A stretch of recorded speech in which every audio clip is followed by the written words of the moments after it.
లోకమంతా గణేశుణ్ణి బంగారు ఆభరణాలతో పూజిస్తుంది, కాని ఆయనకు అత్యంత ప్రీతికరమైనది మాత్రం రోడ్డు పక్కన పెరిగి ఒక చిన్న గరిక. ఎందుకో తెలుసా? ముక్కోటి దేవతలు చెయ్యలేని పనిని ఆ గరిక చేసింది. పూర్వం అనలాసురుడు అనే అగ్నిస్వరూప రాక్షసుడు లోకాలను భయపెట్టాడు. అతని చూపు పడితే చెట్లు బూడిదయ్యేవి, నదులు ఆవిరైపోయేవి. దేవతలెవరూ అతన్ని ఆపలేకపోయారు. అప్పుడు రంగంలోకి దిగాడు గజాననుడు.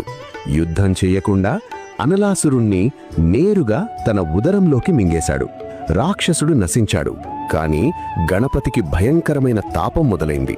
దేవతలు చంద్రుని శాంతశక్తిని ప్రసాదించటానికి ప్రయత్నించారు. చల్లని జలాలతో అభిషేకాలు చేశారు. కాని ఆ అగ్ని తగ్గలేదు.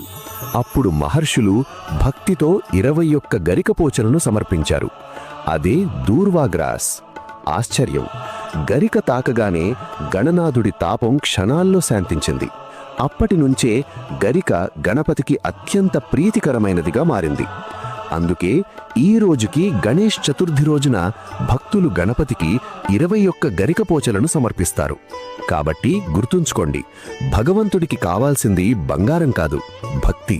చిన్న గరికతోనే అగ్నిని చల్లార్చిన గణపయ్య మన జీవితంలోని విఘ్నాలను కూడా తొలగిస్తాడు. బోలో గణేష్ మహారాజుకి జై! గణపతి బప్పా మోరియా!